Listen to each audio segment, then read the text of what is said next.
Situação em Cuba, pessoal, hoje, dia 8/2/2026. Cuba colapsou? Está colapsando?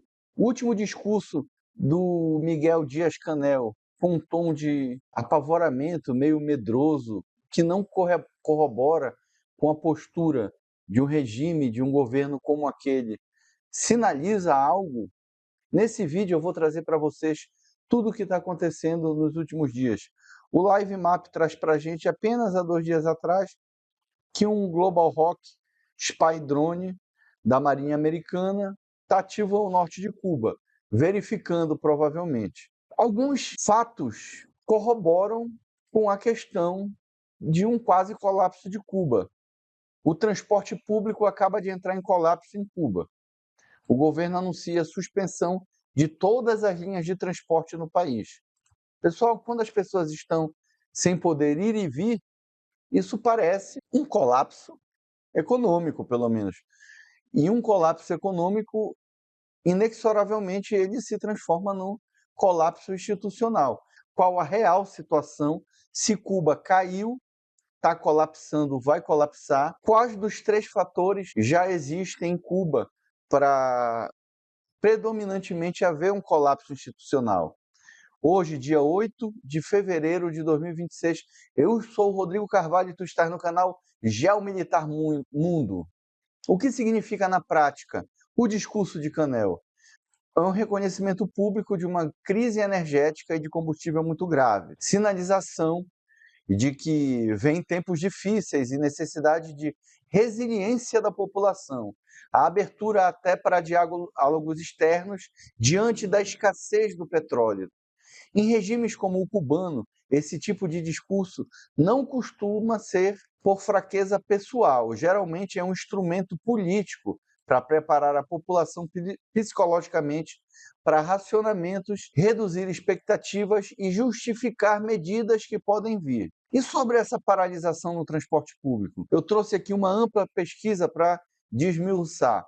Isso é coerente com a realidade da crise. Cuba depende muito do petróleo importado. Se a Venezuela e outros fornecedores reduzirem envio, o primeiro impacto costuma ser ônibus parado, apagões e redução de serviço estatal. Ou seja, a paralisação não prova necessariamente o fim do regime, mas indica escassez aguda. Estamos vendo realmente o colapso de Cuba? Não necessariamente, pessoal. Um colapso imediato. Não necessariamente um colapso imediato. Até agora os sinais são de crise profunda, não de que não da queda iminente do governo, vamos dizer assim. Regimes autoritários muitas vezes sobrevivem décadas, mesmo com economias em ruínas, porque controlam as instituições, controlam a informação e reduzem gradualmente o padrão de vida das pessoas. Porém, é um dos momentos mais frágeis nos últimos anos em Cuba. O que chama a atenção agora é o discurso menos confiante, a admissão de dificuldades, uma tentativa de abrir diálogo extremo, algo incomum. Isso mostra pressão real. Literalmente, o que acontece nesse discurso? O governo faz, nesse caso, incentivar, vamos dizer, voltar à Idade da Pedra? Será que Cuba será catapultada de volta à Idade da Pedra? Incentivar o uso de bicicleta, agricultura urbana, economia informal, redução extrema do consumo energético. O que representa um discurso enfraquecido em um regime autoritário? Tentativa de criar empatia. Estamos sofrendo juntos. Preparação para medidas duras. Racionamento maior e maior corte. Mensagem externa. Sinalizar que precisa avaliar sanções ou negociar não significa automaticamente que o regime está prestes a mudar. Cair significa mudar. É uma maneira. Então, Cuba enfrenta uma crise energética séria. O discurso indica alerta de preparação e não a confirmação de falência. A paralisação do transporte é consequência direta da falta de combustível. O regime parece pressionado, mas ainda não há sinais claros de colapso imediato. O Sanchez traz para a gente aqui: manhã cedo em Havana faz frio, milagrosamente há um pouco de eletricidade. É hora de se adiantar o máximo possível, porque o apagão está chegando e a vida vai parar. O fim de um regime é difícil, mas também é esperançoso. Essa conta aqui do Mário Petron traz para a gente: a situação em Havana nesse momento é crítica. Sem transporte público, centenas de pessoas estão esperando para chegar ao trabalho ou voltar para casa. Então, a situação realmente muito caótica em Cuba. Não tem ônibus, pessoal, a economia para. É muito triste o que o regime cubano fez. O regime cubano anunciou um programa especial às 19 horas para apresentar novas medidas em resposta à crise total de combustíveis que paralisa o país. O pronunciamento ocorre em meio a apagões, colapso do transporte e um modelo energético completamente falido, pelo qual o regime continua a se esquivar da responsabilidade. O regime ele não se diz responsável. Toda ditadura, toda teocracia, todo regime mais autoritário, ele se fecha na economia, como a gente sabe. A economia de verdade é o comércio aberto, são as pessoas fazendo comércio. E Cuba praticamente não produzia nada, vive de ajuda externa. Então, uma economia em um regime totalmente centralizado, sem eleições de verdade, só eleição de mentirinha, o regime central continua, até tem os plebiscitos, algumas eleições de mentirinha de algumas cidades, mas o regime continua extremamente centralizado e ineficiente. Esse aqui é o ditador de Cuba, relata que a relação e colaboração com Venezuela são muito importantes. Nesse relato aqui, ele pareceu muito abatido, pedindo que a população se prepare, que eles sejam de nuestro país, pero en proyectos de colaboración. a população use de imaginação, sejam imaginativos para continuar vivendo. Cuba prepara plano de relacionamento enquanto os Estados Unidos tomam medidas para bloquear fornecimento de petróleo. O presidente cubano disse hoje que seu governo deve lançar um plano na próxima semana para lidar com a escassez de combustível à medida que os Estados Unidos tomam medidas de petróleo à ilha de Cuba. A Maria Elvila Salazar traz para a gente aqui. Em resumo, Dias-Canel puniu hoje o povo cubano. Uma resistência criativa, ele pediu. Mais sacrifícios, mais fomes e tempos difíceis para o povo, enquanto o regime se agarra ao poder e vive em privilégios. A ditadura não oferece soluções, exige que o povo arque com o fardo de seu fracasso. Cuba não aguenta mais, Cuba merece liberdade. Essa é uma verdade que todos nós deveríamos compartilhar. Cuba, há décadas, massacrou seu povo. O povo tem medo de protestar. O povo não tem nem informação suficiente para conseguir lidar com a situação. Os Estados Unidos processarão a liderança do regime de Castro, mesmo que Cuba se abra. Isso é uma coisa que o Washington disse. O Trump disse que, independente do acordo, toda a cúpula castrista vai ser processada. Mesmo que eles saiam pacificamente do poder, não vão pagar pelo que fizeram. Não abre mão. Temos aqui uma matéria da CNN. Cuba chama de hipócrita a ajuda humanitária anunciada pelos Estados Unidos. Como se o regime cubano não fosse hipócrita, culpando outras pessoas pela lambança existencial que eles estão causando em Cuba. Vamos ver o Brasil de fato, que diz aqui. México anuncia ajuda humanitária a Cuba em meio às agressões e pressões americanas. Essa aqui é uma matéria, nós já falamos sobre ela, de 6 de fevereiro. Na minha opinião, o maior agressor ao povo cubano é o próprio regime cubano. O Brasil deveria ter mais coragem em relação ao Cuba. Olha o que o Opera Mundi traz para a gente. O Brasil deveria ter mais coragem em relação a Cuba, diz Breno Altman.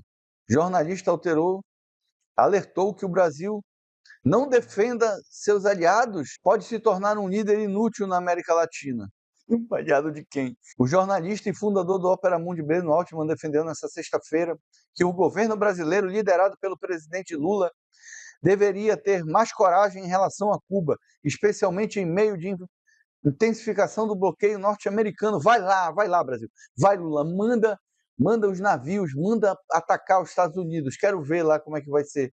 Se os Estados Unidos der um soluço, o Brasil quebra, não tem como.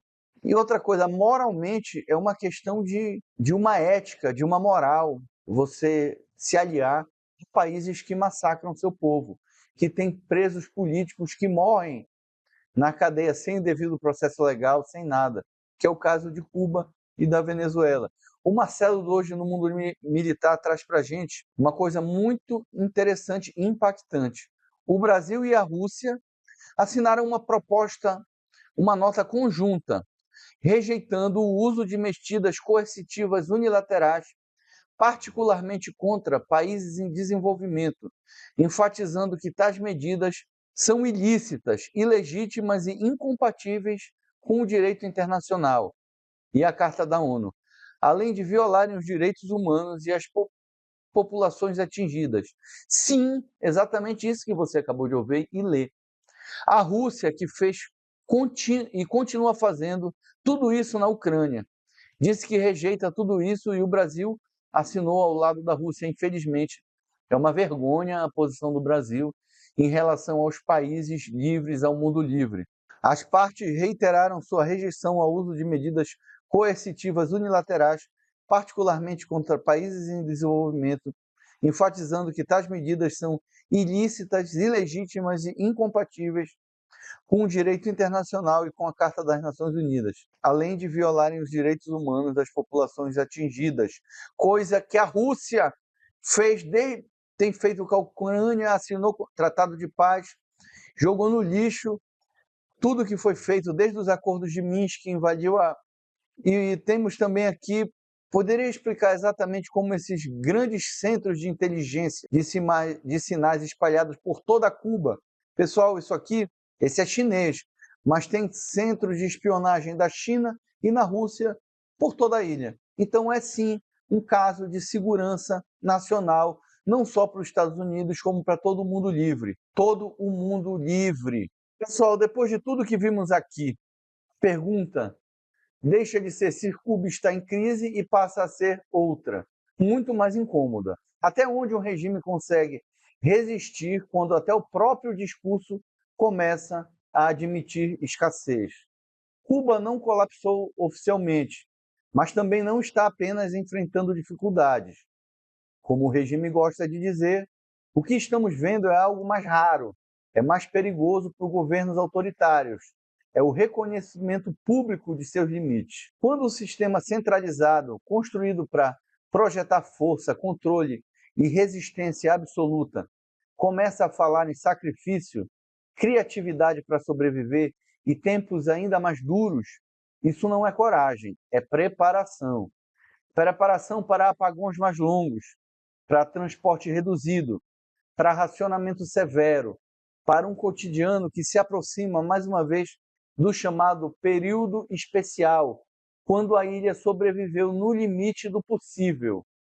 E é aqui que o discurso de Miguel Dias-Canel ganha peso histórico, não pelo que ele diz explicitamente, mas pelo que ele precisa admitir. Regimes autoritários não sobrevivem apenas com polícia, exército ou propaganda. Eles sobrevivem com a ideia de que amanhã será melhor. Quando essa promessa enfraquece, o poder começa a gastar o seu último recurso, pedir resistência ao povo. A paralisação do transporte, a escassez de combustível, a dependência de remessas pontuais e a fragilidade dos aliados externos mostram uma realidade nua e crua. Cuba está mais isolada, mais vulnerável e mais exposta do que esteve há muitos anos. Isso é um colapso? Talvez ainda não, mas sem dúvida um estágio avançado da deterioração estrutural, onde qualquer choque externo, político, energético ou social, pode acelerar um desfecho imprevisível. A história mostra que os estados não caem quando tudo para, eles caem até o discurso deixar de convencer. E a pergunta que fica não é apenas sobre Cuba, é sobre quanto tempo um país consegue sobreviver apenas administrando a escassez, o medo e a esperança de que alguém em algum lugar ainda venha socorrer a ilha. Porque quando a sobrevivência vira política de Estado, o colapso deixa de ser um evento e passa a ser um processo. Não te esquece de curtir, compartilhar e te inscrever no nosso canal. Tem no comentário fixado 2 links para tu assistir. Obrigado por assistir esse vídeo até o final. Vou deixar um QR Code ao lado caso você queira apoiar o nosso canal. As tuas inscrições e as tuas curtidas no vídeo são muito importantes.